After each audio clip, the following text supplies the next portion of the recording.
अंगणी उतरती एका गुंतुनिया राहती तैसे असावे संसारी जोवरी प्राचीनाची दोरी वस्ती कर वस्ती आला प्रातः काळी उठून गेला तैसे असावे संसारी जोवरी प्राचीनाची दोरी शरण एका जनार्दन किंवा एका जनार्दनी शरण ऐसे असता भय कवन तैसे असावे संसारी जोवरी प्राचीनाची दोरी पांडुरंगा करू प्रथम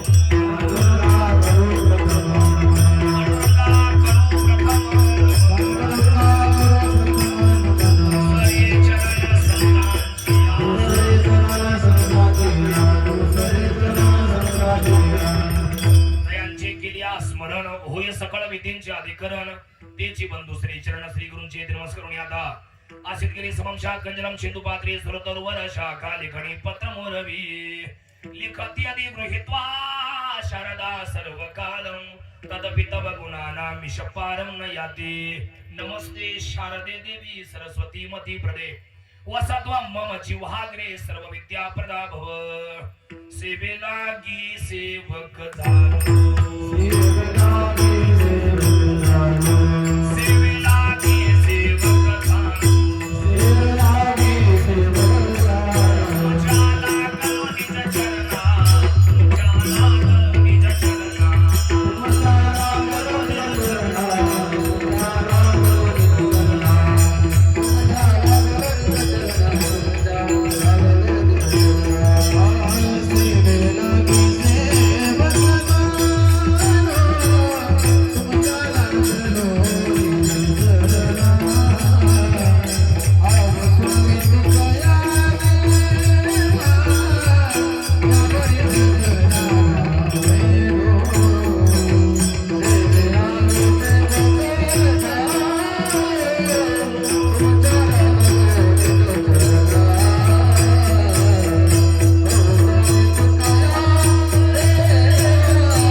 जोवरी प्राचीनाची दोरी प्रस्तुत कीर्तन रूपी सभेसाठी निवडलेला अभंग महान भगवत भक्त संत सम्राट विश्ववंदी महाराष्ट्र भूषण पैठण निवासी शांती ब्रह्म श्री संत एकनाथ महाराज यांचा महत्वाचा उत्कृष्ट संसारिक जीवाला मरेपर्यंत कसं राहा याचं मार्गदर्शन करणारा 4 चरणाचा अभंग कीर्तन सभेसाठी निवडला विडाला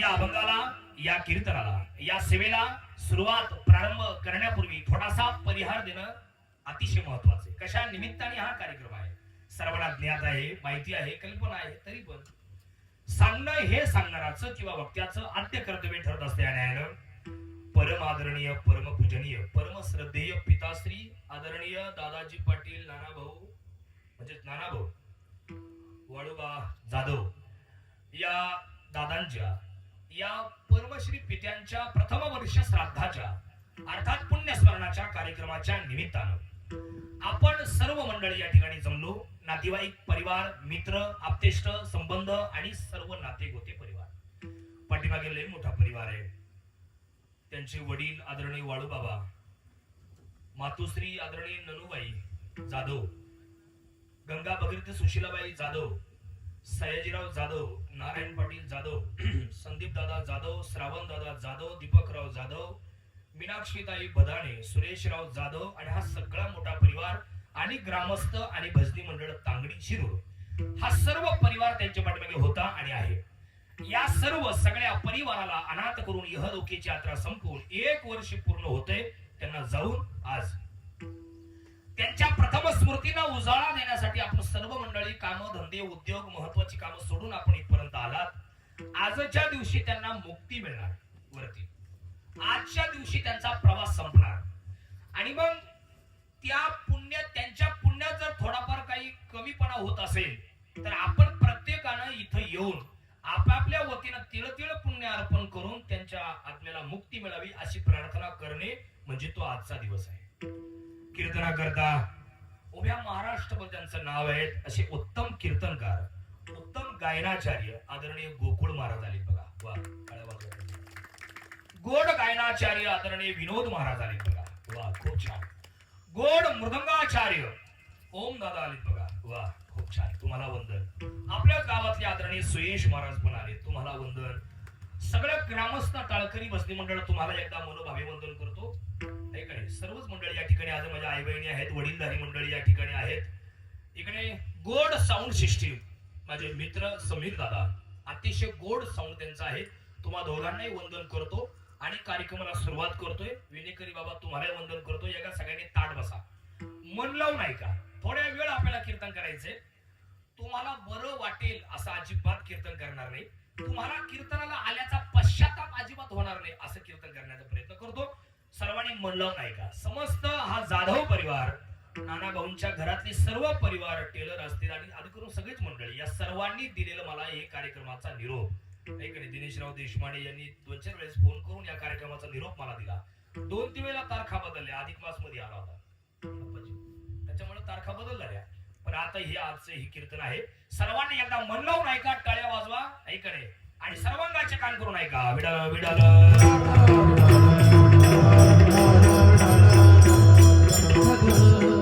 अभंग संत एकनाथ महाराजांचा आहे आणि या अभंगातील 4ही चरणांचा सरळार्थ असा आहे. या अभंगातून संत एकनाथ महाराजांनी सर्व जीवाला, सगळ्या जगाला उपदेश केलाय की जन हो, माय बाप हो, अमूल्य किमतीचा मनुष्य देह देवालाही न मिळणारा असा मनुष्य जन्म. कारण स्वर्गीच्या अमर इच्छिता ते देवा, मृत्यू लोकी व्हावा जन्मामा जन्मामा, नारायण नामे भोग जीवन मुक्त. स्वर्गातले लोक या देहाची अपेक्षा करतात पण त्यांनाही न मिळणारा असा मनुष्य जन्म, मनुष्य देह आपल्या सर्वांना मिळालाय. आणि म्हणून एकनाथ महाराजांनी अभंगाची सुरुवात केली. महाराज म्हटले प्रत्येक जण तुम्ही जन्माला आलात ना, हो आले. प्रत्येकाला म्हणायचं ना, हो मग मरेपर्यंत तुम्ही असे राहा. आकाश मार्गे पक्षी फिरतात. सकाळी सकाळी घरट्यातून पक्षी बाहेर पडतात, आकाश मार्गे घिरट्या घालतात. ज्या ठिकाणी तांदूळ पडलेले, गहू आहे, ज्वारी आहे, तांदूळ आहे, बाजरी आहे, त्या ठिकाणी पक्ष्यांचा थवा खाली उतरतो आणि ते पक्षी दाणे खातात. आणि दाणे खाऊन झाले की कुठल्याही क्षणाचा विलंब न करता लगेच उडून जातात. त्याप्रमाणे तुम्ही संसारात राहता. इसे असावी संसारी. बरं कुठपर्यंत? जोवरी प्राचीनाची दोरी. म्हणजे काय? ईश्वराची आणि आपली दोरी तुटत नाही, आपल्या पाप आणि पुण्याचा गडा भरत नाही किंवा आपलं कर्म संपत नाही तोपर्यंत. आणि एकदा आपलं कर्म संपलं की मग नाना भाऊंसारखं जाऊ देवाची गावा, देव देईल विसावा, देव विसावा देईल. याप्रमाणे संत महात्म्यांच्या इथून निघून जायचा हा त्याचा अर्थ आहे. विडाला विडाला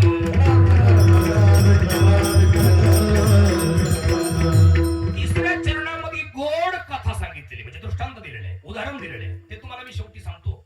पण अभंगाचा शेवट करताना इतका गोड केलाय संत एकनाथ महाराजांनी. महाराजांना काही लोकांनी प्रश्न विचारला, म्हणजे महाराज आम्ही तांगडीचे आहोत, आम्ही मथुरपाडे आहे का नाही, आम्ही देनेवाडी, बर बर बर बर, आम्ही डोंगरगाव, आम्ही वेंगळी. आमचं असं म्हणणं आहे महाराज, संसारात राहून आम्हाला लय भीती वाटते कशाची ना कशाची. प्रत्येक माणसाला कशाची ना कशाची भीती आहे का नाही? कशाची भीती, पण जगाला सगळ्या काळाची भीती आहे. मग या काळाच्या तावडीतून जर सुटायचं असेल तर आम्ही काय केलं पाहिजे? एकनाथ महाराज म्हटले तुमचं जे उपास्य दैवत आहे त्या उपास्य दैवतेला तुम्ही शरण जा. महाराज जर त्याला शरण गेल्यावर काय उपयोग, काय फायदा काय? महाराज म्हटले जर तुम्ही तुमच्या उपास्य देवतेला शरण जाल, एका जनार्दनी शरण, आणि शरण गेल्यानंतर ऐसे असता बय कवन. तुम्ही देवाला शरण गेल्यानंतर कसल्या प्रकारची भीती तुम्हाला उरणार आहे? ऐकणे त्यापेक्षा ऐकणे नामस्मरण करा, भजन करा, अशा अर्थाचा अभंग आहे. विडालो विडालो. आज आदरणीय नाना भाऊ जाधवांचं श्राद्ध. आज आदरणीय आणि आजच्या दिवसाला 4 शब्द आहेत. आदरणीय गोकुळ महाराज 4 शब्द आजच्या दिवसाला आहेत. प्रथम वर्ष श्राद्ध, प्रथम पुण्यस्मरण, प्रथम चटश्राद्ध आणि पुण्यतिथी, असे 4 शब्द आहेत. हे कुटुंब वारकरी संप्रदायाशी एकदम संलग्न कुटुंब आहे. त्याच्यामुळे हा पुण्यतिथी शब्द त्यांना सुद्धा बसतो, आहे का नाही? आणि 4ही शब्दांचा अर्थ मी तुम्हाला सांगून जाईल, बारकाई नाही का? प्रथम म्हणजे 1 वर्ष म्हणजे 12 महिने, आणि श्राद्ध म्हणजे काय? तर श्रद्ध यंती इति श्राद्ध. हा श्रद्धेनं केला जाणारा विधी, याचं नाव श्राद्ध आहे. समजा आता नाना भाऊ वारले, त्यांचे मुलं, त्यांच्या घरातले सगळं परिवार, त्यांचे सगळे भाऊ, गावातलं सर्व भजनी मंडळ, त्यांच्या घरातल्या सगळ्या परिवाराने योग त्यांच्यावरती श्रद्धा ठेवली. ब्राह्मण काकांना बोलवलं, तुम्हाला बोलवलं, मला बोलवलं, साऊंड सिस्टीम वाले आचारी बांधव सगळे एकत्र आणले, गायक वादक सगळ्यांना एकत्र आणलं आणि त्यांच्या स्मृती प्रत्यर्थ ऐक नाही सर्वांना दिलं. इथं आलात तुम्ही आमच्या कार्यक्रमाला, तसे जाऊ नका. हा सगळा कार्यक्रम ज्यांनी केला याचं नाव श्राद्ध आहे. विठ्ठल विठ्ठल. आता प्रथम पुण्यस्मरण म्हणजे काय ऐका. प्रथम म्हणजे एक, पुण्य म्हणजे दिवस आणि स्मरण म्हणजे आठवण. एखादी व्यक्ती जर वारली त्याच्या, तर ती व्यक्ती ज्या दिवशी वारली त्या दिवशी तिथी काय होती, म्हणजे दशमी होती का एकादशी होती, सप्तमी होती का अष्टमी होती, नवमी होती का दशमी होती, चतुर्थी होती का पंचमी होती का अमावस्या होती, काय तिथी काय होती, माझ्या लक्ष द्या. मग त्याच तिथीला 1 वर्षानंतर त्या गेलेल्या व्यक्तीची आठवण करणे, त्यांच्या स्मृतीला उजाळा देणे, त्यांच्या आठवणी जागृत करणे याचं नाव पुण्यस्मरण आहे. पुण्य म्हणजे दिवस आणि स्मरण म्हणजे आठवण. गेलेल्या व्यक्तीची गेलेल्या दिवसाला आठवण करणे, त्यांच्या आठवणी जागृत करणे याचं नाव पुण्यस्मरण आहे. विठ्ठल विठ्ठल.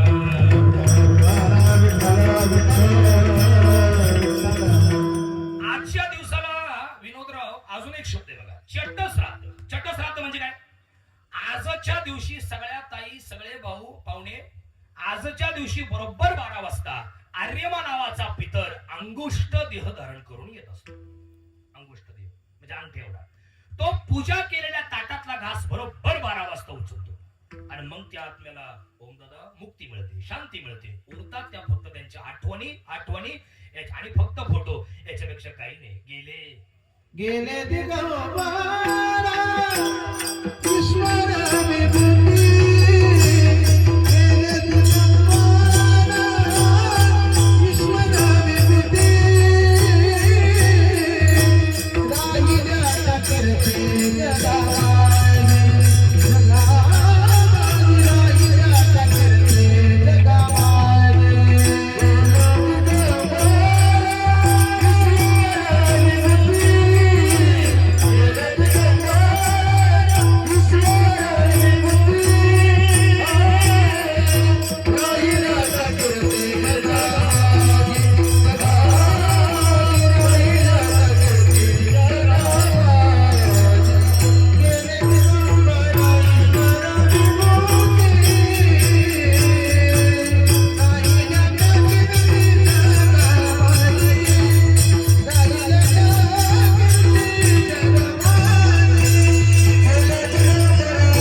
त्यांच्या पुतण्यांसाठी काय केलं, भावासाठी काय केलं, आई वडिलांसाठी काय केलं, नातेवाईकांसाठी काय केलं, गावासाठी काय केलं, या सगळ्या गोष्टी लोकांना आठवणार आणि मग माणसं रडणार. राहिल्या त्या कीर्ती जगा माझी. ऐक नाही, याच्यानंतर आता पुन्हा त्यांची आपली भेट होणार नाही. ऐक नाही, बस माणसं गेले की मग माणसाची किंमत माणसाला कळते. जिवंतपणी माणसाची किंमत माणसाला कळत नाही. ज्ञानेश्वर माऊली ऐक नाही, ज्ञानेश्वर माऊली जोपर्यंत म्हणजे समाधी त्यांनी घेतलेली नव्हती माऊलीने, तोपर्यंत माऊलींच्या झोळीत ज्यांनी माती कालवली बर का, माऊलींची किंमत लोकांना समजली नाही. समाधीच्या आधी झोळीमध्ये माती कालवली, पण इतिहास असा साक्षी देतो महाराज, निसर्गाचा नियम असा आहे, जिवंत असेपर्यंत किंवा व्यक्ती आपल्यात आहे तोपर्यंत किंवा हयात असणाऱ्या व्यक्तीची किंमत जिवंत असेपर्यंत कळत नाही. ज्या लोकांनी माऊलीच्या झोळीत माती घालवली तेच लोक माऊली समाधी घेताना रडायला होते. हा निसर्गाचा नियम आहे, हा ऐतिहासिक नियम आहे. त्यानंतर जगद्गुरु तुकाराम महाराजांचा गाथा बुडवण्यासाठी प्रवृत्त करणारी जी माणसं होते सुरेश महाराज, तेच माणसं तुकोबा वैकुंठाला निघाले तेव्हा रडायला होते. महाराष्ट्राचे उपमुख्यमंत्री अजितराव पवार साहेब जेव्हा जिवंत होते, महाराष्ट्राचं उपमुख्यमंत्री पदाचे सूत्र ते सांभाळत होते, त्यावेळेला लोक त्यांना असं बोलायचे, फ्रॉड माणूस या 17,000 कोटीचा घोटाळा यांनी केलेला आहे. आणि असं जे म्हणत होते ना तेच बारामतीला आरडायला होते 31 जानेवारीला. हा नियमच आहे महाराज. काय बोलतो महाराज, बरोबर होते नाही हाय का नाही. जो लोक जोपर्यंत असतात आपल्यात तोपर्यंत किंमत माणसांची कळत नाही. आणि लोक अंत्ययात्रेमध्ये बोलतात, चांगला माणूस होता, नव्हता जायला पाहिजे, लय भारी माणूस होता, कधी कोणाला उभारला नाही, कधी गेल्यानंतर जिवंताचे पण राम पण नाही घातला. हा नियमच आहे. त्याच्यामुळे माणसं आहेत तोपर्यंत माणसांची सेवा करा, प्रेमाने बोला. गेल्यानंतर 10 श्राद्ध नाही घातले तरी पाप लागत नाही. विडल विडल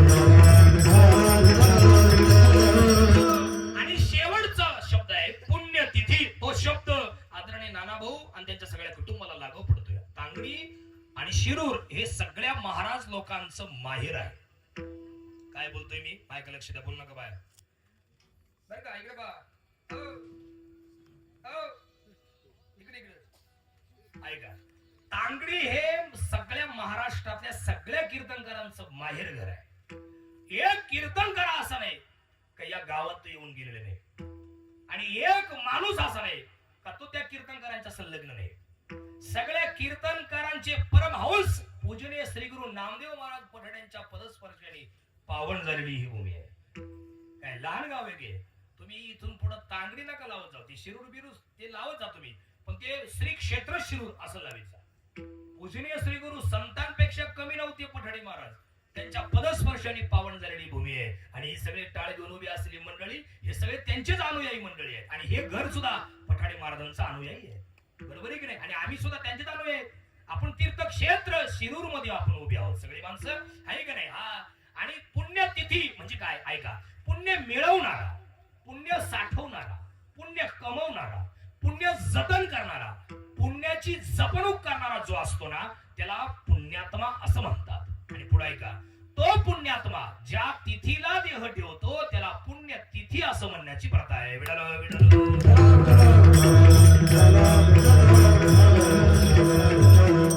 आज आदरणीय नाना भाऊंचं श्राद्ध, आदरणीय नाना भाऊंचं पुण्यस्मरण, आदरणीय नानांचं आज चटश्राद्ध आणि आज त्यांची पुण्यतिथी आहे. आणि त्या निमित्ताने ही कीर्तन सेवा आहे. मंडळी एक सांगू तुम्हाला, सध्या फार लोक या जगातून निघून चाललेत आणि वेगवेगळ्या कारणामुळे चाललेत.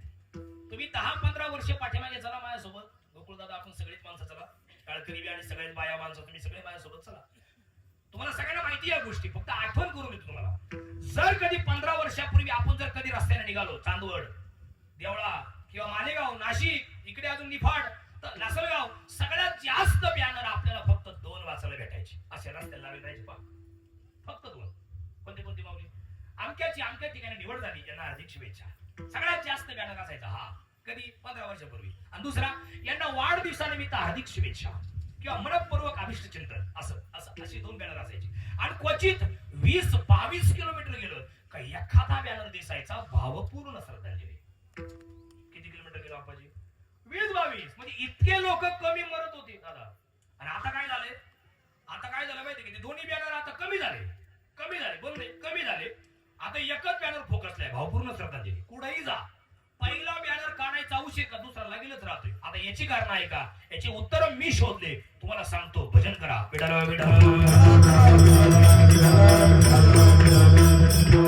15 वर्षापूर्वी एवढे लोक कमी का मरत होते आणि 15 वर्षाचाच काळ फक्त मध्ये गेला तर एवढे लोक जास्त का मरायला लागले? याचा उत्तर आहे, सध्या 100% 10% लोक नैसर्गिक मरतात. नैसर्गिक म्हणजे कोण कोण? म्हातारी माणसं, आयुष्य संपलं, वय झालं, चला आता निघा. किंवा एखादा आजार झाला, नाना भाऊंना आजार झाला होता, निधन झालं नाही, है का नाही? एखादा आजार झाला, तो आजारच नाही आवरला, नाना भाऊंना जावं लागलं, अशी लोक 10% मरतात. काय बोलतोय मी? म्हातारी माणसं, वय झालं, आयुष्य संपलं, चला आता निघा. एखादा आजार झाला, तो आजारच नाही आवरला, चला आता निघा, असे लोक 10% मरतात. आणि बाकी 90% माणसं 4 कारणामुळे मरतात. आणि ती 4 कारण असे आहेत का तुम्ही एकाची ताकद नाही तुमची नाही म्हणायची, तुम्ही नाही म्हणू शकत नाही. अशी 4 कारणे. तुम्ही किती बळजबरी करा असं म्हणण्याची, तुम्ही असं करू शकत नाही, असं करणार, तुम्ही नाही म्हणू शकतच नाही, तुमच्या ताकदच नाही म्हणायची. अशी 4 कारणे. पहिलं कारण अटॅक. म्हणा बरं नाही, तुम्ही नाही म्हणू शकत नाही ना, करा बरं असं कारण असं करू शकत नाही, तुमच्या मानावर तुम्ही करू शकत नाही. दुसरं कारण आहे व्यसन. बरोबर नाही. तिसरं कारण आहे ऍक्सिडेंट. बरोबर नाही. आणि चौथं कारण आहे आत्महत्या. काय ताकद आहे आपल्यात नाही म्हणायची. या 4च कारणामुळे सध्या लोक मरतात. आदरणीय महाराज आहे का नाही? अटॅक मुळे लोक, अटॅक हा रोग नाही किंवा तो आजार नाही. कुठल्याही डॉक्टरांना प्रश्न विचारा. इथं जर समजा डॉक्टर साहेब कोणी असतील बसलेले किंवा तुमचे ओळखीचे कोणी मित्र, त्याला तुम्ही प्रश्न विचारा गेले, डॉक्टर साहेब अटॅक रोग आहे का? नाही. आजार आहे का? नाही. मग आजार तो अटॅक येतो का? तेव्हा गोड उत्तर ते देतील. ते उत्तर तुम्हाला मी आताच देतो. जास्त टेन्शन, अति ताण, ओव्हरलोड चिंता, अति डिप्रेशन मध्ये माणूस गेला की मेंदूला रक्त पुरवठा करणाऱ्या मूळ 3 रक्तवाहिन्या आहेत आपल्या हृदयाला. मेंदूला नाही, हृदयाला. कारण मेंदूची विचाराची कॅपॅसिटी संपून जाते डिप्रेशन मध्ये गेले माणसं. शरीरातला बीपी हाय लो होतो आणि शरीरातला बीपी हाय लो झाला की माणसाच्या हृदयाला रक्त पुरवठा करणाऱ्या मूळ 3 रक्तवाहिन्या त्या ब्लॉकेज होतात. कोणाचे 20% ब्लॉक, कोणाचे 30% ब्लॉक, कोणाचे 80% ब्लॉक. आणि त्या रक्तवाहिन्या ब्लॉक झाल्या की माणसाच्या हृदयाला रक्त पुरवठा वेळेच्या वेळेला आणि पुरेसा होत नाही. आणि रक्त पुरवठा वेळेच्या वेळेला न झाल्यामुळे प्रचंड घाम येतो आणि तडफडून माणसं मरतात. आणि त्याला आपल्याकडे अटॅक आला असं म्हणतात. अटॅक हा रोग नाही ना किंवा तो आजार नाही, याला पुरावा आहे शास्त्रामध्ये. किती गोड पुरावा आहे बघा बाजूला. चिंता चिता समख्याता बिंदू मात्र विशेषतः निर्जीवम दहते चिता सजीवम दहते. चिंता आणि चिता अशा दोघी बहिणी आहेत. शास्त्रकार म्हटले चिंता जिवंत माणसाला जळते आणि चिता मेलेल्या माणसाला जळते. चिता एकदाच जळते, पुन्हा पुन्हा जळत नाही. असं त्याची का जळते पुन्हा पुन्हा. चिंता तुम्हाला कधी असा फोन आलता का पाहुणे? आठवा बरं. नमस्कार काय करताय? बसलोय. काय म्हणता? काय नाही ते सालाबाद प्रमाणे याही वर्षी आमच्या आजोबांना पेटवायचा कार्यक्रम ठेवलाय. तुम्ही या त्यांना दुपारी 4 वाजता पेटवायला. आज कुठं झालं? अजिबात नाही ना. चिंता एकदा जळते, चिता पुन्हा पुन्हा जळत नाही. पण चिंता मात्र पावली जळते, मिनिटाला जळते, सेकंदाला जळते. संध्याकाळी पलंगावरती आपण झोपलो की आपल्या डोक्यात जी सुरू होते तिचं नाव चिंता. खाटीवरी पडता चिंता व्यापे तळमळी, हरिकथा ऐकता नेत्रे नागविले तत्वता. खाटीवरी पडता चिंता व्यापे तळमळी. खाटावरती, पलंगावरती, बाजावरती, अंतरावरती आपण झोपलो की आपल्या डोक्यात जी सुरू होते तिचं नाव चिंता आहे. चिंता सुखानं खाऊ देत नाही ना मास्तर बाबा. सुखानं बसू देत नाही, सुखानं काहीच करू देत नाही. तुम्हाला नमुना पाहिजे का? लगेच दाखवतो, गाठ बसा. तुम्ही सगळे माणसं आता माझ्याकडे पाहताय. सगळ्या बाया तुम्ही सुद्धा सगळे पाहताय. टुकुमुकू बघतोय चांगला. सगळे पाहताय. टवकारून बसले तुम्ही ऐकायला. पण डोक्यात काहीतरी वेगळंच चालू आहे. खोटं बोलायचं नाही. एका वारकऱ्याचं श्राद्ध आहे आज, आहे का नाही? लय महत्वाचं काम होतं पण श्राद्ध मध्ये झालं. खोटं बोलायचं नाही. खरं सांग, आहे का नाही? काहीतरी चालूच आहे, आहे का नाही? आहे का नाही? हा पाऊस केव्हा पडतो काय माहिती. लय वाट पाहतो पण येईनाच, आहे का नाही? बरं झाली उघड दिली आज. दाव्याच्या आम्हाला काय रंग करत होता, आहे का नाही? भयानक अवस्था झाली होती. म्हणलं आता येतो का ना परत. बिचाऱ्याने श्राद्ध तिकून इकडे आणले. हल्ला बुक करून हलक्याचं करून परत ठेवलं. म्हणलं जर का आला आता परत गोंधळच व्हायचा. पण देवाने दिली उघड. थोडंफार पुण्य आडवं येतं कुठं ना कुठं, नाही का? ऐका, काही ना काही सुरूच आहे. त्याला म्हणायची चिंता सुखानं खाऊ देत नाही. आणि मग विनोद महाराज, आदरणीय गोकुळ महाराज, तुकाराम महाराजांचा घोड आग्रह किती भारी बघा. तुकोबाराय म्हटले चिंता करून चिता रचण्याची वेळ येऊ नये एवढ्या करता मधला पर्याय काढा. तुमचा सगळा काळ चिंतनात घालवा. काळ सारा वाचतोने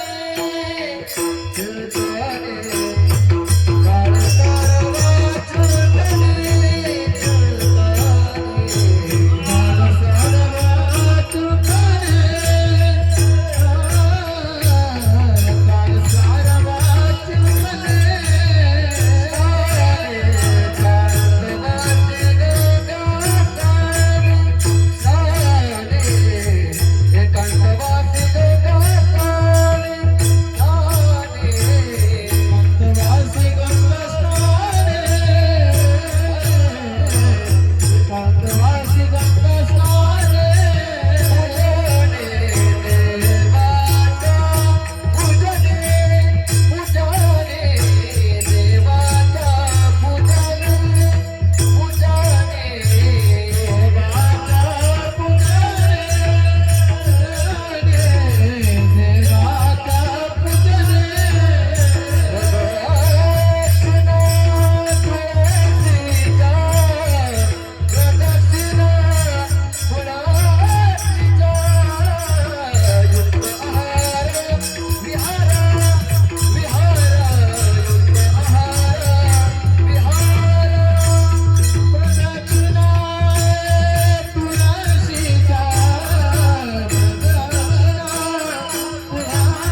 करण्यात टाइमपास करू नये. माणसाचा वेळ वाया जातो, सगळ्याच गोष्टी वाया जातात. माणसं जिवंत असून मेल्या जमा होतात.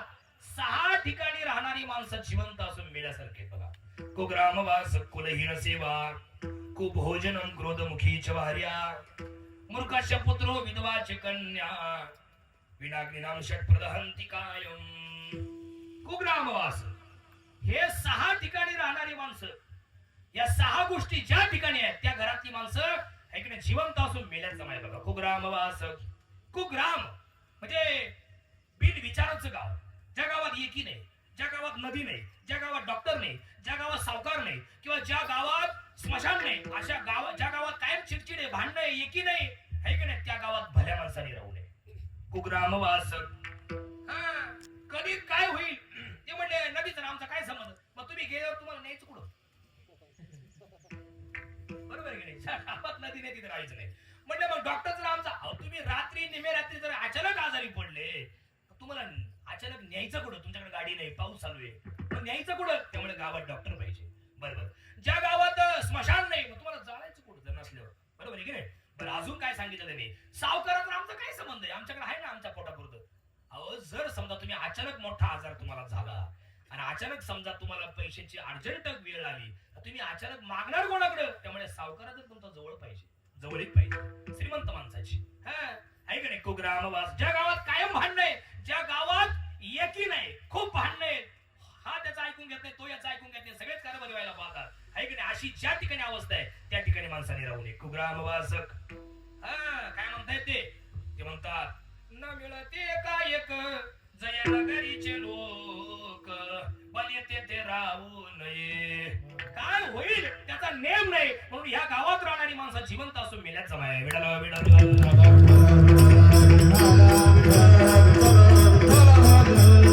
कुलहीन सेवा. नीच माणसाची जो सेवा करतो, चाकरी करतो, तो माणूस सुद्धा जिवंत असून मेल्यात जमाय. बरोबर की नाही? कुलहीन सेवा. कुभोजनम. विटाळा तांदळाचं अन्न खाणे, अति तेलकट, अति तुपट, अति तिखट जो खातो तो सुद्धा जिवंत असून मेल्यात जमाय. त्याच्या शरीरात खूप आजार पण दडलेले असतात. कुग्रामवास कुलहीन सेवा कुभोजनम क्रोधमुखीच भार्या. ज्या घरात भांडण करणारी स्त्री आहे, माफ करा कधी भेटायची पुढे मला, मी शास्त्रातलं सांगतोय तुमचं नाही सांगत. क्रोधमुखीच भार्या. ज्या घरात अति बडबड करणारी स्त्री आहे, खूप भांडण करते, कोणाचंच काही चालू देत नाही, तिचं दटवत राहते, अशा घरातला माणूस जिवंत असून मेल्यात जमाय. क्रोधमुखीच भार्या. मूर्खस्य पुत्रो.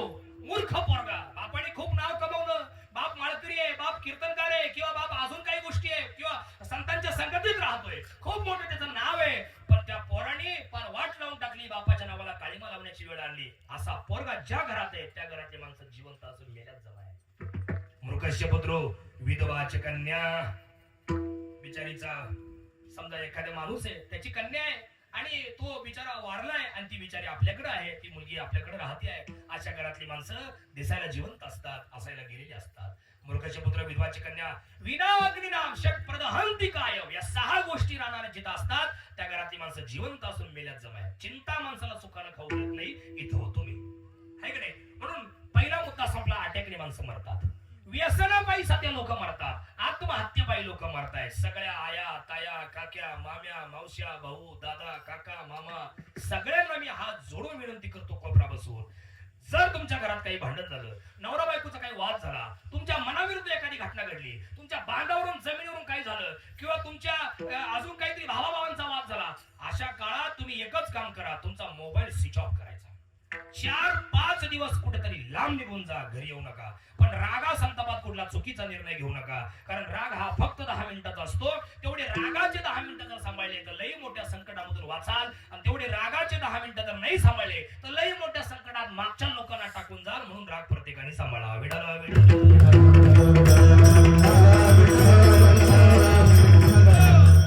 आत्महत्येपायी सध्या लोक निघून चाललेत. मी रामकुंडावरती नाशिकला 4-5 महिन्यापूर्वी एक दशकरीचं प्रवचन केलं महाराज. 4-1 मिनिट झाले, 5 नसं झाले, एवढी 4-1 मिनिट झाले, म्हणजे रंगपंचमीच्या टायमाला.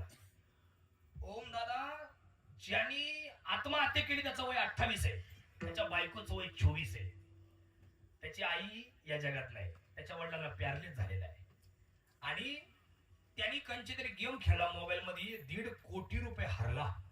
1.5 कोटी तेवढी जर मला दिली असती तर मी या ड्रेसकडे फक्त सकाळी सकाळी पूजा करतानाच पाहिलं असतं. ओम फेटेश्वराय नमः. ऐक नाही माहिती बा, ऐक नाही, फक्त या ड्रेसची मी गण लावून पूजाच केली असती, बाकी मी अंगावर घातलाच नसता एवढी जर मला दिली असती तर. पण नाही, कोणती तरी गेम खेळला निघून गेला. मला सांगायचं तुम्हाला काय मुद्दा आहे का, ती बाई माझ्या समोर अशी बसली होती. ते रानकुंडाची दाबे तुम्हाला माहिती, तेवढी जागा आणि शेजारी शेजारी दाबे राहतात खूप दाबे, तेवढी जागा. ती समीर दादा अशी समोर बसली माझ्या या बाळा इतकी अंतरावरती. तिचं वय 24 आहे सुनील महाराज, तिचं वय 24, त्याचं वय 28 आणि शिवाय ती 7 महिन्याची गरोदर आहे. मी बोलता बोलता आता कसं सगळ्यांकडे पाहून कीर्तन करते तुमच्याकडे, तसं तिच्याकडे माझं लक्ष गेलं का बोलता बोलता प्रवचनात. मी टेन्शन मध्ये यायचं महाराज तिला पाहून. मला टेन्शन काय यायचं की ही ज्या दिवशी बाळंतीण होईल त्या दिवशी हिला जे बाळ होईल त्याने बाप म्हणायचं कोणाला, आणि हिनं इथून पुढचं आयुष्य कसं आणि कोणाकडे पाहून काढायचं. हिचं वय 24 आहे, कसं आयुष्य काढायचं आहे का नाही. अशी खूप लोक या जगामध्ये आहेत आहे का नाही. म्हणून आत्महत्या करणारी जे काही लोकांच्या डोक्यात विचार येतोय, हे तुम्हाला मी का सांगतोय. तुम्ही म्हणशाल आम्ही तसे आहेत, तुम्ही तसे नाहीये. पण कधी कधी अशा गोष्टी घडतात की अख्ख्या गावाला ज्ञान सांगणारी माणसांनी आत्महत्या केलेली आहे. अख्ख्या गावाला ज्ञान शिकवलं त्यांनी, पण ते टेन्शन मध्ये आले, डिप्रेशन मध्ये गेले आणि त्यांनी नकळत रात्रीच्या गावात तरी विष पिऊन झोपले किंवा आत्महत्या केली. आणि म्हणून राग सांभाळण्याचा प्रयत्न करा. कुठेतरी निघून जा, पण रागा संदर्भात चुकीचा निर्णय घेऊ नका. आत्महत्येपायी लोक चालले, व्यसनापायी लोक चालले, ऍक्सिडेंट मध्ये लोक चालले, अटॅक पायी लोक चालले. या 4 कारणामुळे लोक निघून चालले. या सगळ्या लोकांकडे संत एकनाथ महाराजांचं लक्ष गेलं बघा. एकनाथ महाराज म्हटले, अरे का मरता कमी वयात महाराज, आम्ही काय करू, आम्हाला सुखच मिळत नाही, आम्ही करू काय, तुम्ही कसे काय एवढे सुखी आहेत. एकनाथ महाराजांना प्रश्न विचारला तांगडीची एका देशपांड्यांनी. म्हणजे महाराज तुम्ही एवढे सुखी कसे काय बुवा, आम्ही संसारिक आहे, तुम्ही संसारिक आहे, तुम्हाला बायको आहे गिरिजाबाई, आम्हाला बायको आहे, तुम्हाला मुलगा आहे हरिपंडित, आम्हाला मुलगा आहे, मग तुम्ही एवढे समाधानी कसे काय दिसतात. कारण संसारातली माणसं कवाच समाधान राहते नाही, फक्त दाखवतात समाधानी पण राहत नाही.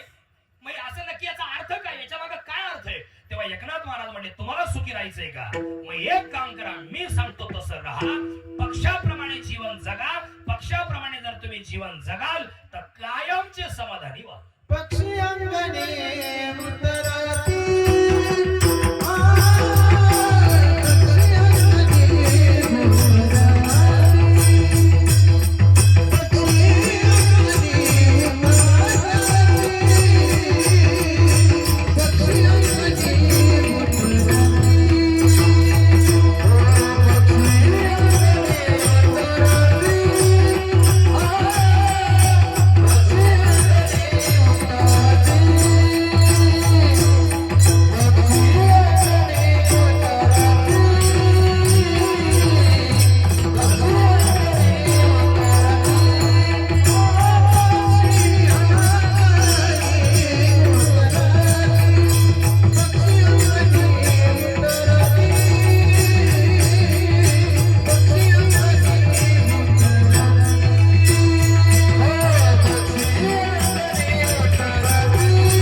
मुतराती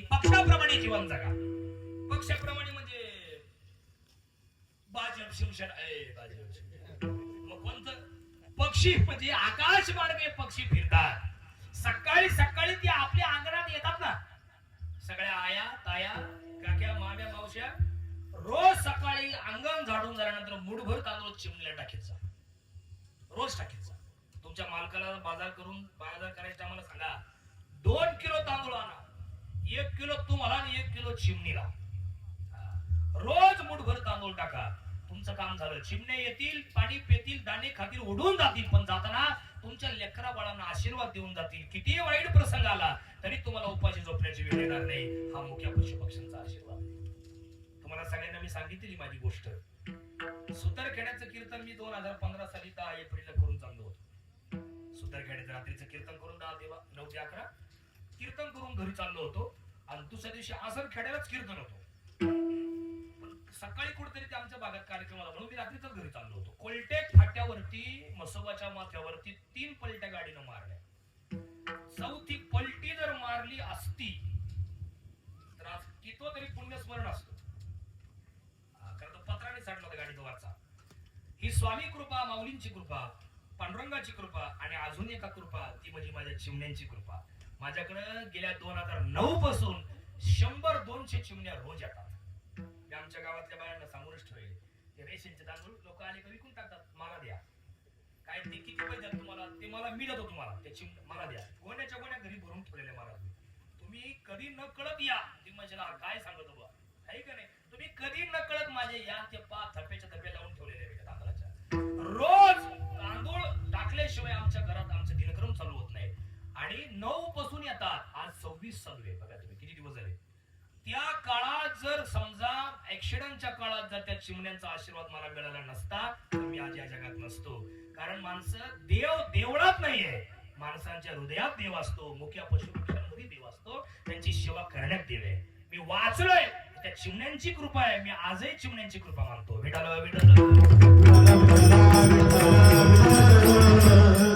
आणि त्यांची कृपा का म्हणतो, त्यांच्याकडून शिकण्यासारख्या गोष्टी आहेत ना.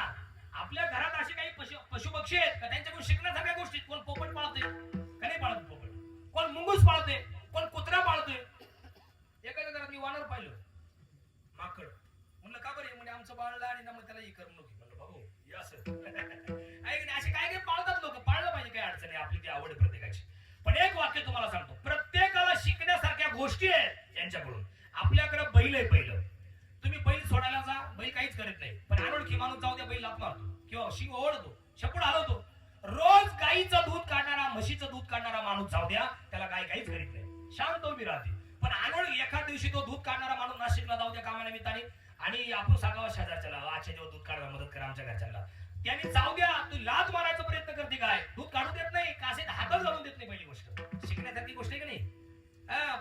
कुत्र्याकडून शिकण्यासारखी गोष्ट आहे इमानदारीपणा. तुम्ही कुत्रं पाळलं कुत्रे, त्याला भाकर घाला अथवा नका घालू, पण अनोळखी माणूस घराच्या समोर दिसला का जोर जोरात ओरडतो, भुंकतो आणि मालकाला जाग करून सावध करतो. हा इमानदारीपणा कुत्र्याचा शिकण्यासारखा आहे.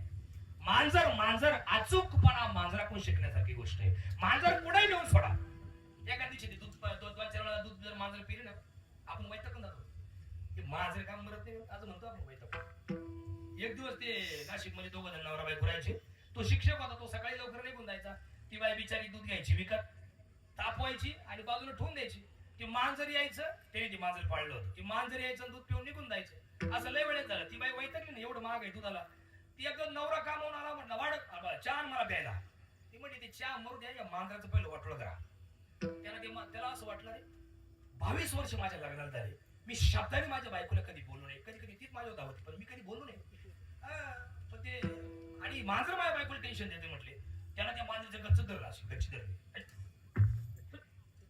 बायकोला टेन्शन देतो काय. त्याला ती मांजराची गच्ची धरली, पिशवीत घातली. त्या पिशवीचं तोंड बांधलं, मोटरसायकलच्या कॅरेजला बांधलं आणि डायरेक्ट त्या गणपती मंदिराच्या पुढे ते घाट होता, शेणी घाट, राऊतचा घाट, त्या घाटात सोडून आला मांजर सोडलं. घरी आला, बायकोला म्हणला चाल मांजराचं वाटोळं करून आलोय, चहा आण मला प्यायला. चहा आणला आणि 1-2 घोट प्याला पण प्याला. तेवढ्यात मांजर उमऱ्यावर म्याव. इंग्लिश बोलायची मांजर, मी आव, मी कम इन, येऊ कमी. आता ती बाई तांगडीच होती. ती म्हणजे आली का तू शिर मग आता काय आली त्या शिरच आहे का नाही. मांजर कुठेही येऊन सोडा, अचूकपणा त्याच्या शिकण्यासारखा गुण आहे. तसा पक्ष पक्षाकडून काय शिकण्यासारखं आहे? ऐका, पक्षाकडून काय शिकण्यासारखं आहे? पक्षी आकाश मार्गे फिरतात, एकनाथ महाराज म्हटले. आकाश मार्गे पक्षी रोज फिरतात, गिरट्या घालतात आणि ज्या ठिकाणी धान्य सांडलेले पडलेले तिथं उतरतात, पक्ष्यांचा थवा उतरतो आणि ते दाणे खातात. आणि दाणे खाऊन झाले की आपल्या चोचीत जेवढे दाणे मावतील, एक दोन तेवढेच दाणे घेऊन ते लगेच ओढून जातात. ते माणसासारखं करत नाही, इकडच्या खिशात वरच्या गाडीच्या मागच्या डिकीत असं ती भरीत नाही. पक्षी काय विचार करतात? अरे जसं आपलं पोट भरलंय तसं मागावून येणाऱ्यांचे पोट भरलं पाहिजे, हा शिकण्यासारखा गुण त्यांच्याकडून आहे आणि म्हणून त्यांच्यासारखं जीवन जगा. पक्षी अंगणी उतरती ते का गुंतून या राहती. अजून दुसरा एक शब्द बघा असा आहे, ते का गुंतून राहतात. दाणे खाऊन झाले की थांबत नाही, ते काही पत्ती बित्ती खेळत नाही, ते काय असे काय कुठल्या बिटाला लावा झाड्या चुकल्या करत नाही, ते गावात काही चहा वगैरे कोणाचा पित नाही, ते लगेच उडून जातात. त्याप्रमाणे तुम्ही राहा. तैसे आसावे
जीवन जगा. आणि एक वाक्य तुम्हाला सांगून जाईल, सगळे ऐका. आदरणीय नाना भाऊंच्या श्राद्धाला आलेले सगळे पाहुणे, या मृत्यूलोकात जन्माला आलेले आपण सगळे माणसं प्रवासी आहोत. कोणी आपण सगळे?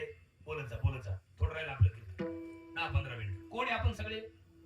प्रवासी आहोत. आणि प्रवासाचा नियम असा आहे, सगळ्या बाया आणि माणसं, तिकीट संपलं की उतरायचं.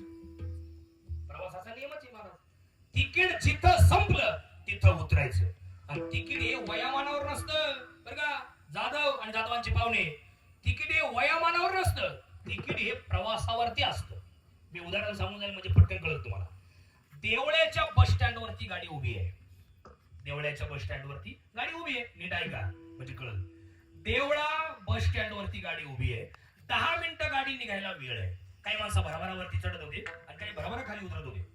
म्हणजे ताराबाद, अंतापूर, तिकोणी आरे, साखरीवरून यारे माणसं देवळा परिसरात उतरत होते. आणि नाशिक आणि नाशिक परिसरात जाणारी माणसं गाडीत चढत होते. पुढल्या दारानं वरती चढत होते आणि मागल्या दारानं खाली उतरत होते.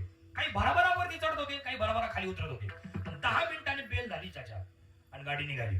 कंडक्टर आले, तिकीट एक सोगरस फाटा, हो.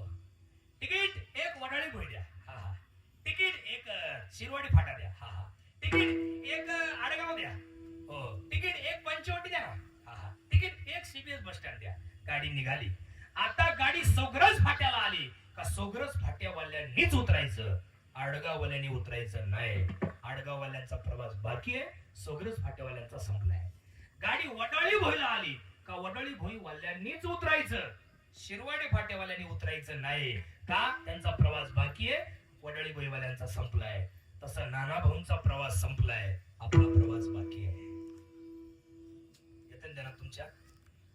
कदाचित तो प्रवास आजही संपू शकतो, उद्याही संपू शकतो, दुपारी संपू शकतो, कोणाला माहिती. अटॅकच्या रूपानं, आत्महत्येच्या रूपानं, ऍक्सिडेंटच्या रूपानं, कोणत्याही कारणाच्या रूपानं तो संपू शकतो. जसा त्यांचा आजारपणाच्या निमित्ताने संपला. हे नाही कळलं तर अजून एक. फुलांच्या बागेत माळी दादा फुलं तोडायला आला. हे नीट ऐका सगळे जाधव आणि पाहुणे.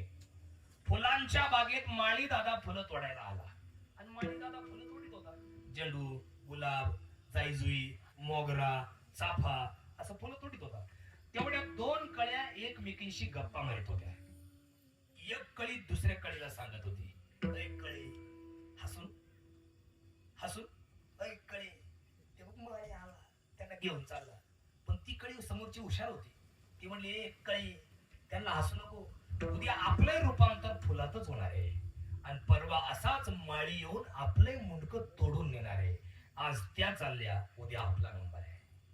काल नाना भाऊ गेले, उद्या आपला नंबर आहे." अजून काय सांगू तुम्हाला, आता पंढरपूरला यात्रा सुरू आहे. प्रचंड गर्दी वाढती पंढरपूरच्या दिशेला. पालख्या पायी दिंड्या सुरू आहे. तिथे येणारी माणसं, आता दशमीला काही लोक दारिकीतून गाडी करून जाणार आहे. गेल्यानंतर ते एखादी धर्मशाळा पाहणार आहे, बरोबर की नाही? मग त्या धर्मशाळेत येणारी माणसं खोल्या बुक करतात. त्यात येणारी माणसं काही पहाटे येतात, ओम दादा, काही दुपारी 12 वाजता येतात, काही दुपारी 3 ला येतात, काही संध्याकाळी 6 ला येतात. सकाळी जे येतात ते दुपारपर्यंत खोली बुक करतात, दुपारी खाली करतात. दुपारी जे येतात ते संध्याकाळपर्यंत बुक करतात, संध्याकाळी खोली खाली करतात. रात्री जे येतात ते पहाटे खोली खाली करतात, पहाटे जे येतात ते सकाळी खोली खाली करतात. सकाळी येणारी माणसं जी आहेत ते सगळं जग आहे. आणि 12 वाजता खोली खाली करावीच लागते. ते वयाचे 25, 50. काही दुपारी येतात ते संध्याकाळी खोली खाली करतात, 50, 55, 60. आणि संध्याकाळी जे येतात ते पहाटी करतात, आहे का नाही? त्याला म्हणायचं 70, 80. काहींचा प्रवास अजून बाकी आहे. आपला चालू आहे, त्यांचा संपलाय. हे नाही कळलं तर अजून एक लई लोक कालपर्यंत गेलेत. आजही अनेक जाणार आहे, उद्या अनेक जाणार आहे. पिंपळाच्या झाडाचं एक पान पिकलं, सुरेश महाराज, पिंपळाच्या झाडाचं एक पान पिकलं आणि पिकून गळून खाली जमिनीवर पडलं. खाली पडलं तर पडल्या पडल्या ते पिंपळाचं पान त्या झाडाकडे पाहून पाहून मोठ्या मोठ्याने रडायचं. तेव्हा झाडाने प्रश्न विचारला, पाहुणे, काय रे पाना, काय झालं का तुला? काय रडतो? आता पण कधी रडला नाही माझ्याजवळ असतात, आणि आता काय रडतो?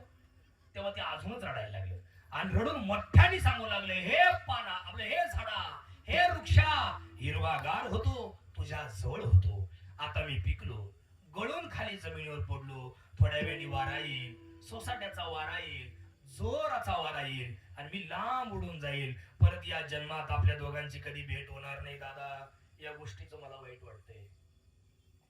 तेव्हा ते झाड हसलं आणि ते झाड म्हणले, पाना, तुझ्या आधी लय जण पिकले, उडून गेले, पिकले, उडून, गळून पडले, उडून गेले. आता तू पिकला, गळून पडणारे, उडून जाणारे. तुझ्या नंतरही अनेक जण पिकणारे, गळून पडणारे, उडून जाणारे. याचा अर्थ असा होतो, कालपर्यंत वडील वारले, वडिलांच्या वयातले वारले, आजोबा वारले, आजोबाच्या वयातले वारले, आपल्या डोळ्यासमोर आपले पोरं जातील. पहा, मेला पंजा मेला बाबा मसन देला.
असं म्हणले होते एकनाथ महाराज. गेलेत की नाही गेले?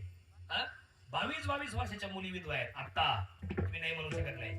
25 वर्षाच्या मुली विधवा आहेत, 30 वर्षाच्या मुली विधवा आहेत. बाया नाहीत, त्या पुरी आहेत, त्यांच्या वयाचे शिकतायत. एमपीएससी, युपीएससी, एलएलबी म्हणजे वकिली, कोण डीएड, कोण बीए, कोण एमकॉम, कोण बीएड करतंय, कोण बीए आहे का नाही, कोण नर्सिंगचा कोर्स करतंय, विधवा झाले. दुसरा नवरा करायची सोय नाही का? छोटं बाळ आहे, 1 वर्षाचं, 2 वर्षाचं, 3 वर्षाचं. दुसरा नवरा गेला तर माझ्या बाळाला कोण सांभाळेल? नवरा अटॅक पाय वारलाय, कॅन्सर पाय वारलाय, व्यसनापाय गेलाय, ऍक्सिडेंट मध्ये गेलाय, कोरोनाच्या काळात सापडलाय. त्या बायाने आयुष्य कसं आणि कोणाकडे पाहून काढायचं, डोळ्यासमोर पोरं जातील असं ज्ञानेश्वर महाराज बोलले होते. आणि एकनाथ महाराज त्यांच्यापेक्षा पुढे बोलले ते. एकनाथ महाराज काय म्हणले माहिती का? एकनाथ महाराज म्हणजे ऐका दादा कलियुगाची थोरी पुत्र होईल पित्याचा वैरी. झालं की नाही? बाप घरात आला तर पोरगा लगेच बाहेर निघून जातो, पोरगा आला तर बाप बाजूला निघून जातो. ही स्थिती आत्ताची आहे, वर्णन 750 वर्षापूर्वीच आहे. एकनाथ महाराज अजून एक वाक्य बोलले, ऐका दादा कलियुगामध्ये एक विपरीत घटना घडेल, बहीण भाऊ दोघा जणांचा विवाह लागेल. बातमी पाहिली की नाही? परवाचीच बातमी, आत्ताचीच परवाची. सख्खी बहीण सख्खा मावस भाऊ, सख्खी मावस बहीण दोघांचे लग्न झाले. काय बोलायचं, एक वाक्य खरे होत आहे संत एकनाथ महाराजांचे. अजून पुढचं वाक्य तुम्हाला सांगतो, ऐका. ऐका दादा कलियुगामध्ये एक झुंजाट वारा सुटेल, थोर थोर पर्वत दादा उडून जातील. गेलेत की नाही उडून? थोर वारा म्हणजे झाडा झुडपांचा वारा तो नाही, आणि तिचा वारा सुटणार आणि भले भले डोंगर पोखरले जाणार, सपाटीकरण केली जाणार. त्या विल्लोळीला नाशिक मध्ये भला मोठा एक पहाड होता, तो डोंगरच गायब झालाय. तिथं खरेकरेशन लावलं, तिथं जमिनी तयार केल्या, प्लॉट पडले. समृद्धी महामार्ग गेला बघा, मुंबई नागपूर एक्सप्रेस आहे का नाही? किती भले भले पहाडचे पहाड असे पोखरलेत मध्ये. हा ना, हातून सांगितला कसा पोखरला आहे का नाही? आता परत असाच आणि तिचा वारा सुटणार आहे का नाही? आणि थोर थोर पर्वत दादा उडून जाणार. हे संत एकनाथांचे वाक्य आहेत, खोटे झाले नाही. प्रत्येकाला ते भोगावेच लागणार आहे. आणि म्हणून महाराज म्हटले, पक्षाप्रमाणे तुम्ही संसारात जीवन जगा म्हणजे समाधानी राहाल. समाधान कुठल्या बाजारात मिळत नाही, समाधान कुठं विकत मिळत नाही. मिळतं का समाधान विकत? तुम्हाला बाजार कोणत्या जवळच इथं चांदवड आहे ना, पंतवार. सोमवारी तुम्ही बाजारात गेले आणि त्या बाईला म्हणले, मावशी 20 रुपये घ्या टमाटे द्या. ती बाई देईल ना? मावशी हे 20 रुपये घ्या बटाटे द्या. ती बाई देईल ना? मावशी हे 50 रुपये घ्या मेथीच्या 2 झुड्या द्या. ती बाई देईल ना? पण तुम्ही असं ऐकलं का, मावशी हे 500 रुपये घ्या आणि मला समाधान द्या. परिणाम त्या बाईला तुमच्याकडून 500 रुपये घेतले आणि तिला समाधान घेतलं आणि तुमच्या पिशवी टाकलं, समाधान घेऊन तुम्ही तांगडीला आले. आज कुठं झालं? समाधान कुठं बाजारात मिळत नाही. समाधानासाठी गरज चांगल्या विचाराची आहे. विचारा वाचून न पविजे समाधान. समाधानासाठी गरज चांगल्या विचाराची आहे, पॉझिटिव्ह विचाराची गरज आहे. बाकी तिथंच समाधान आहे, बाकी कुठंच नाही. विडाला आज ज्यांचा अभंग आपण कीर्तनासाठी निवडलाय, मी तैशी असावे संसारी या पदाचं चिंतन करतोय. टाइमपास नाही, मुद्दा आहे. थोडं वेळेला आपले 15 मिनिटं थांबायचं आपल्याला. एकनाथ महाराजांकडे एक माणूस गेला आणि एकनाथ महाराजांना म्हटला, नमस्कार. नमस्कार. कुठले? आम्ही शिरूर तांगडी चांदवड तालुका. बरोबर. काय नाव तुमचं? आम्ही देशपांडे. बरोबर. तुम्ही कोण? आम्ही त्यांच्या बरोबर आलो, इथंच भेटलो नदीवर. आम्ही जाधव आहे. बरोबर. काय म्हणणं आहे तुमचं? काय रे, सुख आणि समाधान कधी मिळेल आणि कुठे मिळेल याचं उत्तर मला पाहिजे. याकरता मी तांगडीवरून आलोय म्हटलं. इकडे बा, ऐका ना. सुख आणि समाधान कुठं मिळेल? मायक लक्ष द्या. सुख आणि समाधान कुठं मिळेल याचं उत्तर पाहिजे, म्हणून मी तांगडीवरून पैठणला आलोय. एकनाथ महाराज बसले होते आणि महाराजांच्या पुढे 10-5 माणसं बसली होती. तेवढ्यात एकनाथ महाराजांना त्यांनी प्रश्न विचारला. बरं, तो गेला तसा नाही गेला. त्याने हातात हार होता, त्याच्या हातात बोक्याची डबी आणि पेड्याचं बॉक्स घेतलं. त्यांनी महाराजांच्या गळ्यात हार घातला, कपाळाला बुक्का लावला, पेड्याचं बॉक्स उघडून एक पेढा काढून महाराजांच्या हातावर ठेवला. मग प्रश्न विचारला, सुख आणि समाधान पाहिजे यासाठी आलोय. महाराज म्हटले, ते सुख आणि समाधान ठेवा बाजूला, पण पुढच्या शुक्रवारी तुम्ही मरणार आहे.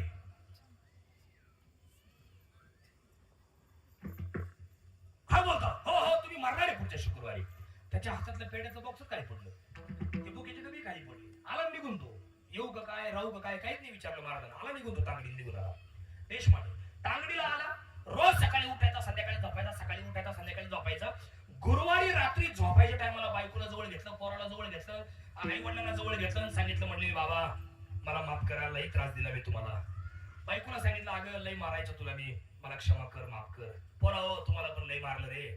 तुम्ही शाळेत किती लय मला माहित सुद्धा नाही अजून. एवढं मी आहे का नाही बिझी असतो माझ्या कामामध्ये, मी आहे का नाही. त्यामुळे आहे का नाही, भावाला म्हणला, भाऊ अरे दादा, अरे लय तुला त्रास दिला रे, तुला जमिनीवर मी लय त्रास दिला, कोर्टात खेचला, कोर्टातून काही झालं नाही, मी मारेकरी घातली तुला, मला क्षमा कर. आहे अगं बरं आम्ही तुझा अपमान करायचो ग बाबा.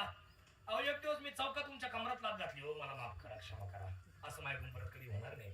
ती बायको जी होती ना त्याची, ती त्यानं मामाची पोरी करली होती. ती उखडली ना, ती म्हणजे काय झालं तुम्हाला, काय बरं ते गावात बसत तुम्ही, काय झालं तुम्हाला. तो म्हटला, मी एकनाथ महाराजांकडे गेलतो, एकनाथ महाराजांनी मला सांगितले, म्हटले तू पुढच्या शुक्रवारी मरणार आहे. मी मागच्या शुक्रवारी गेलतो, उद्या शुक्रवारी, आज गुरुवार आहे, उद्या मी मरणार आहे आणि म्हणून मी तुमची माफी मागतोय. ती म्हटली, जा आज गुरुवारी आपला शुक्रवारी तो उठला, जिवंत उठलो तो. म्हटलं का मग मी तर जिवंत आहे. ती बायको म्हणे तुम्ही तर जिवंतच आहे, तुम्ही मारणार होते ना. अगं आज शुक्रवारी ना. अच्छा अच्छा अरे काय 12 वाजले तरी जिवंत जा, संध्याकाळची 12 वाजला तरी जिवंत जा. आणि शनिवारी परत उठला आणि बायकोला म्हणला काय मी जिवंत आहे. हा हा चिमटाके चिमटाके चिमटाके. अहो तुम्ही चिमटाके ना जिवंत आहे. हो हो ए बरोबर चिमटाके. अहो तुम्ही खरं जिवंत आहे. त्यांनी परत पेड्याचा बॉक्स घेतला. नीट आहे का माझा मुद्दा पुढे, समाधान कुठं मिळतं. त्यांनी परत पेड्याचा बॉक्स घेतला, हार घेतला, बोक्याचे डबे घेतले, आला पैठणला देशमाने आणि महाराजांचं दर्शन केलं आणि हार घातला, बुक्का लावला, पेड्याचा बॉक्स काढलं, उघडलं, ते हातावर ठेवलं आणि सांगितलं महाराज मी देशमाने. बरोबर मागच्या शुक्रवार नाही घालतो. हा आणि ते मला म्हणले होते तू पुढच्या शुक्रवारी मरणार आहे. महाराज म्हटले मग आज शनिवार आहे ना, काल शुक्रवार होता, काल 8 दिवस, आज 9वा दिवस आहे. महाराज म्हटले ते मरायचं जाऊ दे, तू 8 दिवस काय केलं ते सांग. म्हटले काय नाही माझ्या बायकोला लय मारायचो मी, तिला मी हातात नाही लावला, मारलंच नाही तिला मी 8 दिवस. बरं अजून काय केलं, माझ्या भावाला मी ते जमिनीवरून कोर्टात घेतला होता ना, ती जमीन त्याच्या नावावर करून टाकली. घे म्हणले तुला मला मारायचं. बरं माझ्या पोरं शाळेत कितीला होती हे मला माहित झालं. शाळेत जाऊन आलो मी पालक म्हणून, मी त्याला नाव नोंदणी करून आलो. म्हणजे माझं मी यांचा पालक मी असं तसं आहे की नाही. माझ्या आईची माफी मागितली. रोज सकाळी लवकर उठायचो, आंघोळ करायचो, देवपूजा करायचो, नामस्मरण करायचो. महाराज म्हटले मग तुला आता कसं वाटतंय. महाराज म्हटले ते म्हटलं मला एकदम समाधान वाटतंय, आनंद वाटतंय. महाराज म्हटले मग इथून पुढे असाच राहत जा. कळलं का नाही.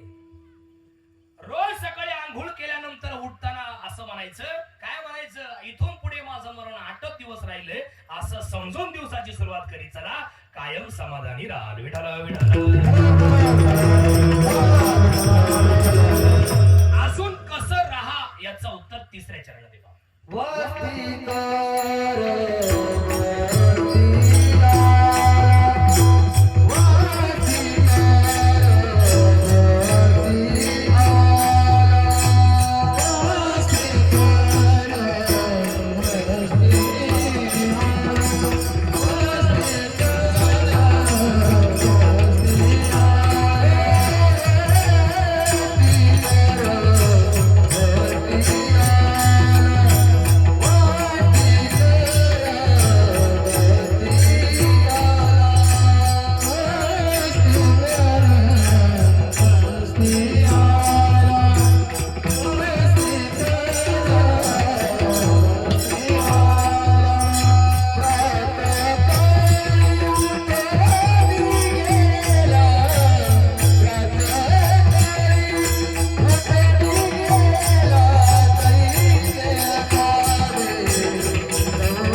शेवटचं उदाहरण एकनाथ महाराज देतात.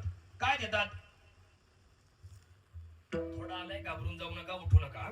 5 मिनिट.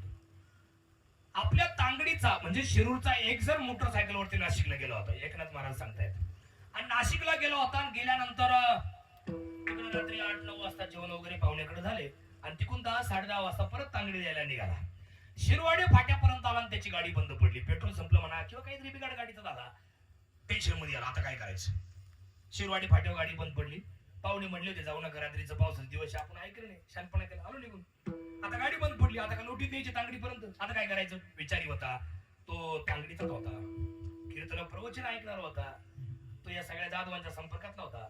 आहे का नाही. म्हणजे तांगडी गावात म्हणजे पुण्यभूमी गाव आहे तांगडी गाव म्हणजे, आहे का नाही. कीर्तनाला बाजारला जाणार होता. त्याने विचार केला रात्रीची वेळ आहे, गाडी बंद पडली, लोटीत देण्यात मजा नाही, पाठीमागे जाण्यात मजा नाही. एक काम करू, गाडी साईडला लावली त्यांनी, लॉक केली आणि कोणाच तरी घर दिसलं.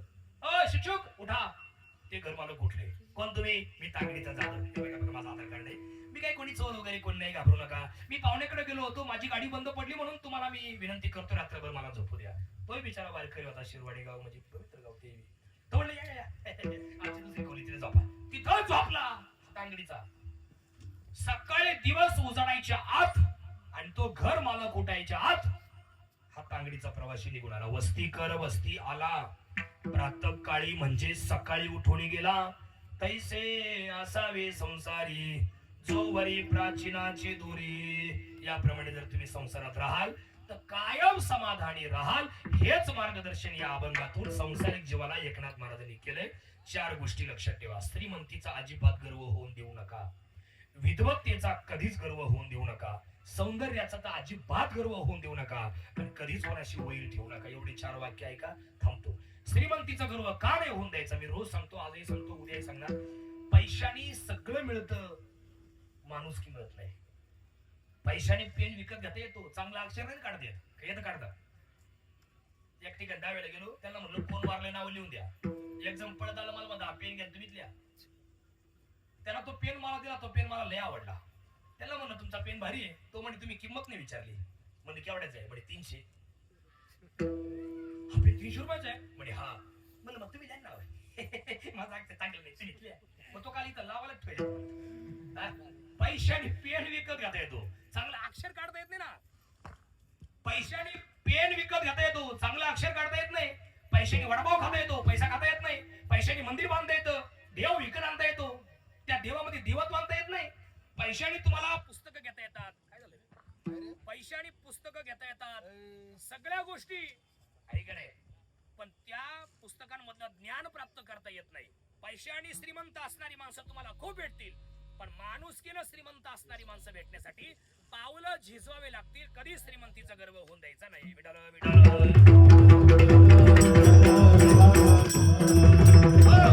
पुढचं वाक्य, विद्वत्तेचा कधी गर्व होऊन द्यायचा नाही. विद्वत्ता म्हणजे काय? आपल्यापेक्षा ज्ञानी लोक, पंडित लोक, हुशार लोक या जगात राहतात. काय आपल्याकडे का लय हुशार लोक आहेत. आपल्या प्रत्येकाच्या घरात 2-2, 3-3 वर्षाचे वांगी आहेत, जेवढले का नाही?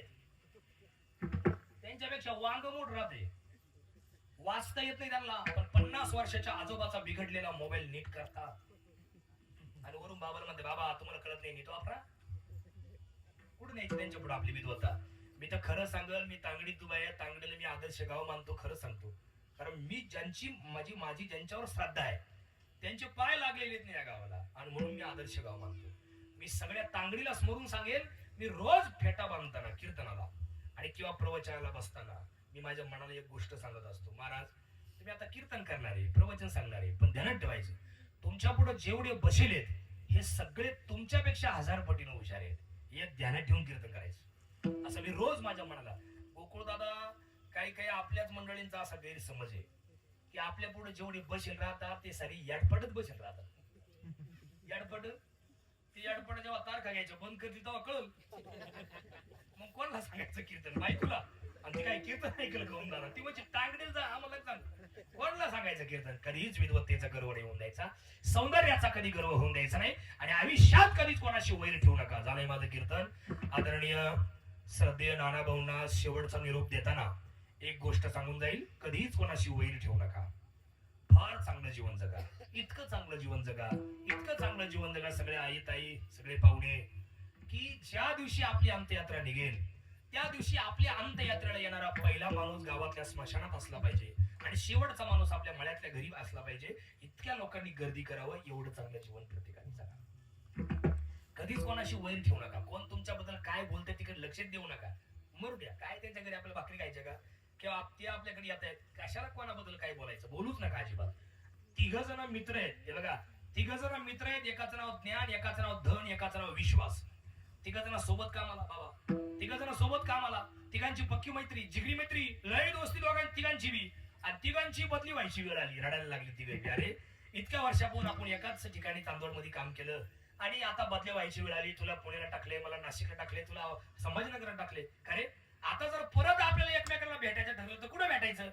तेव्हा ज्ञान म्हटलं मी शाळेत भेटल, धन म्हटलं मी श्रीमंत लोकांच्या घरी भेटल, विश्वास रडत होता, काहीच बोलत नव्हता. मग या दोघांनी प्रश्न विचारला, का रे आम्ही दोघांनी सांगितले पत्ते, तू का सांगत नाही? तेव्हा तो विश्वास रडू लागला, रडून म्हटला, दादा माझं नाव विश्वास आहे. मी जेव्हा एखाद्याच्या आयुष्यातून निघून जातो तेव्हा मेलो तरी त्याच्या आयुष्यात परत वापस येत नाही. कळलं तर पा? कोणाच्या विश्वास नावाचा पक्षी एकदा जीवनरूपी फांदीवर उडाला की तो परत कधी बसत नाही. कधीच कोणाच्या प्रामाणिकपणाला तडा जाऊ देऊ नका, कोणाचा विश्वासघात होऊन देऊ नका. काय मिळेल त्यात समाधान मानण्याचा प्रयत्न करा. जे आहे त्यात समाधान जर मानलं तर देव खूप काही देत असतो आपल्याला. नाही म्हणतच नाही देव, छप्पर फाडफाडकी देत आहे. ज्यांनी मागितलं नाही ना त्यांना देवाने खूप दिले. जे मागतात त्यांना तो देव देतो, पण तात्पुरतं देतो, नंतर वाटच लावून टाकतो कायमची.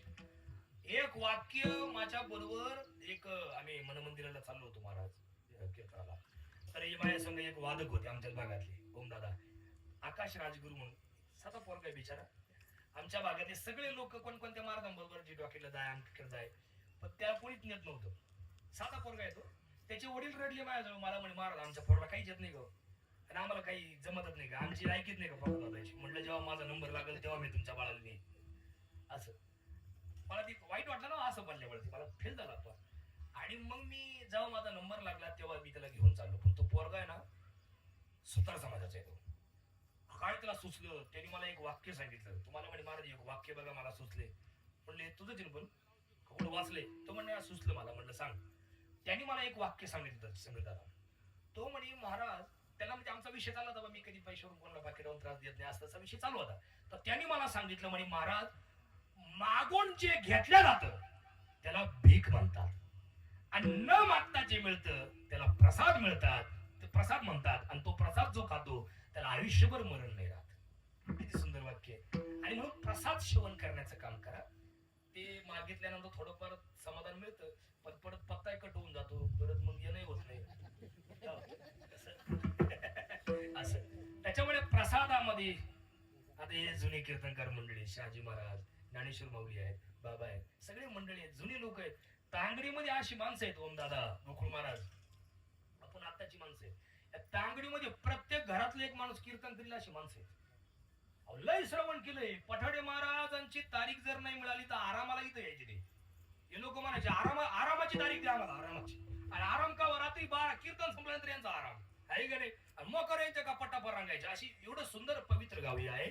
आणि काय या लोकांना आपण शिकवायचं, कधीच मला कमी समजू नये, आणि वैर कधी कोणाचे ठेवू नये. संपलं कीर्तन.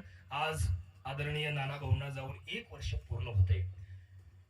वडील त्यांची या जगात आहेत, आई त्यांची आहे. एक वाक्य मला आठवलं बघा, एकनाथ महाराजांनी लिहिलेल्या भागवतात एक ओवी आहे. जणू काय ती ओवी काय यांच्या घराकरतात निर्माण झाली का काय. एकनाथ महाराज त्या एकनाथी भागवतात असं बोलले, आपण लहान असताना आपले वडील किंवा आई कधी मरू नये. आपण लहान म्हणजे बाळात एवढंच नाही, आपल्याला व्यवहार ज्ञान नाही किंवा आपल्याला जगाचं काहीच ज्ञान नाही, आपल्याला काहीच कळत नाही. अशा काळात आपली आई किंवा वडील जाऊ नये. कुत्रे हाल खात नाहीत. जगातलं सगळ्यात मोठं दुःख आपण भर तारुण्यात यावं तर नवराच मरावा किंवा बायको मरू नये. जगातलं त्याच्यापेक्षा मोठं दुःख आहे. आणि आपण म्हातारे व्हावे, तरणा भांड पोरगा डोळ्यासमोर उभा असलेला एकाएकी जगातून आपल्या आधी निघून जावा. हे जगातलं त्याच्यापेक्षा मोठं दुःख आहे. असं दुःख या जगात दुसरं असू शकत नाही. त्या वडिलांच्या आयुष्यात, त्या आईच्या आयुष्यात तरणा भांड मुलगा, दिप्पाड माणूस डोळ्यासमोर एकाएकी जगातून नाहीसा झाला. इकडे आदरणीय त्यांचे चिरंजीव संदीप दादा आणि दीपक दादा, हे दोघही भाऊ, श्रावण पण ना, श्रावण दादा, हे 3 भाऊ आणि मुलगी नाही. हा, हे 3 भाऊ. या 3 भाऊ, आता हे बघा यांच्या बाबतीत ती उभी आहेच ना. यांना काय, जरी यांचं लग्न झालेलं असलं किंवा एखाद्याचं, किंवा ती मोठी असतील, कळत असतात सगळ्या गोष्टी, पण सगळंच नाही कळत. वडिलांच्या जीवावरती माणूस सगळ्याच गोष्टी घरात पाहत नाही. वडील आहेत. आणि वडिलांचा नेम आहे मला, स्वतः फटके मळके तुटके जुने कपडे वापरून पोरांना चांगले कपडे घेऊन देतात. का? माझा पोरगा हायस्कूलला आहे, माझा पोरगा कॉलेजला आहे, मोठ्या मोठ्या घरची कार्तिक कॉलेजला येतात, कडक इस्त्रीचे कपडे घालून येतात. आणि माझ्या बाळांच्या अंगावर जर फटके मळके तुटके जुने कपडे पाहिले तर माझ्या पोरांना ते पोरं असतील. आणि म्हणून आजही तुमच्यामध्ये सुद्धा अशा काही काही माणसं बसले. आता मी ठरवलं तर प्रॅक्टिकली दाखवू शकतो तुम्हाला, पण नाही.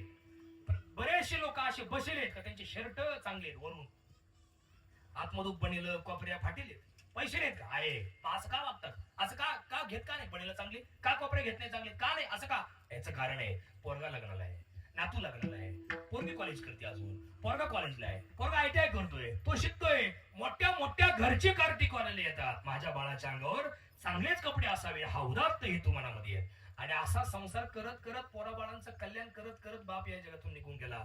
ऐकणे त्या दुकानच्या वाट्याला फार मोठं दुःख आहे. भगवान करू मी माझ्या भेंडाळीच्या वतीनं वैयक्तिक कमानकर कुटुंबाच्या वतीनं नाना भाऊंना आदराची आदरांजली वाहतो, श्रद्धेची श्रद्धांजली वाहतो, पुष्पांची सुमनांजली वाहतो आणि आदरणीय सुरेशराव टेलर, आदरणीय शहाजी महाराज, आदरणीय इकडे नारायण दादा, या सर्वांनी दिलेलं मला हे आपुलकीचं जिव्हाळ्याचं निमंत्रण आणि सर्वांचा निरोप ज्यांनी माझ्यापर्यंत पोहोचवला ते दिनेशराव देशपांडे, तुम्हाला वंदन करतो. तुमच्यामुळे चांगल्या माणसांच्या भेटी गाठी झाल्या. त्यावेळेला मीच होतो, पण लई पाऊस तिथं हॉटेल होता आहे का नाही, लई पाऊस होता.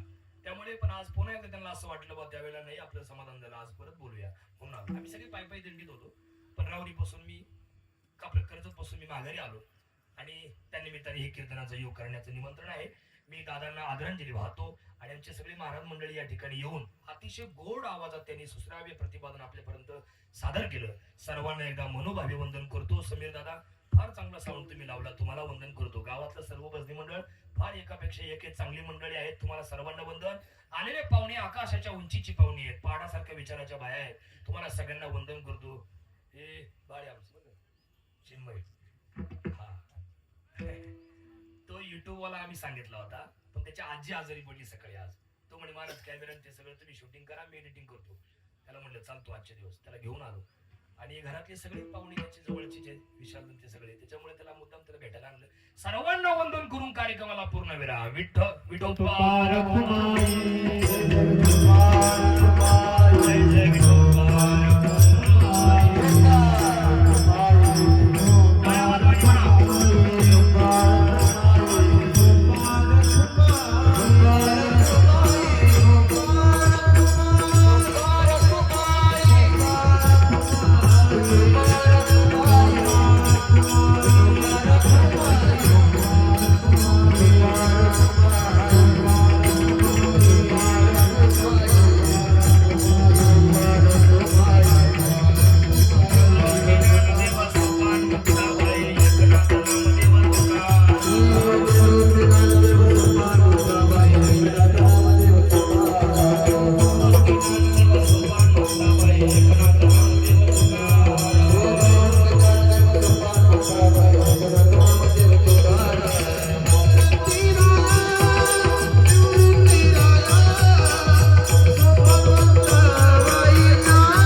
सगळे आलेले पाहुणे आदरणीय नाना भाऊंना प्रेम देण्यासाठी आणि त्यांच्या आत्म्याला मुक्ती मिळण्यासाठी आपण सगळे या ठिकाणी आलात.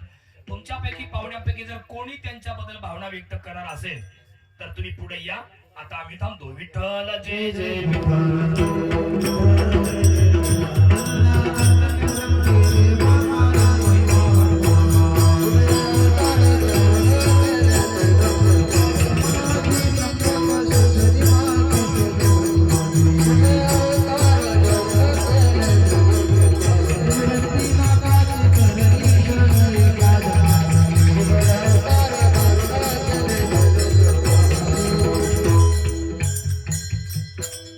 नाना भाऊ आणि त्यांचे सगळे भाऊ आणि त्यांचा सगळा हा जाधव परिवार यांनी आयुष्यभर परमार्थ केला, वारी केली, पांडुरंगाचं भजन नामस्मरण कीर्तन केलं. पण आमच्या वडिलांना मागच्या वर्षी बी दर्शन पांडुरंगाचं झालं नाही आणि इथून पुढे कधी होणार नाही. पण आमच्या वडिलांची आठवण म्हणून आम्ही प्रत्येकाला एक पांडुरंगाची मूर्ती म्हणजे आलेल्या पाहुण्यांना त्या निमित्ताने आम्ही सुपूर्द करत आहोत. म्हणून या निमित्तानं नाना भाऊंच्या निमित्तानं रखुमाईची मूर्ती आणि विठ्ठल रखुमाईची मूर्ती या ठिकाणी आलेल्या पाहुण्यांना ते समर्पित करतायत. या निमित्ताने एक संदेश असा जातो की शाली टोपेंपेक्षा हा पांडुरंगाचं दर्शन, पांडुरंगाचा जिव्हाळा आयुष्यभर त्यांच्या निदर्शनात राहील किंवा ही मूर्ती आम्हाला नाना भाऊंच्या श्राद्धाच्या निमित्ताने भेटलेली आहे, ही आठवण त्या निमित्ताने राहील असा उद्देश आहे. बोलिलेले पूर्वे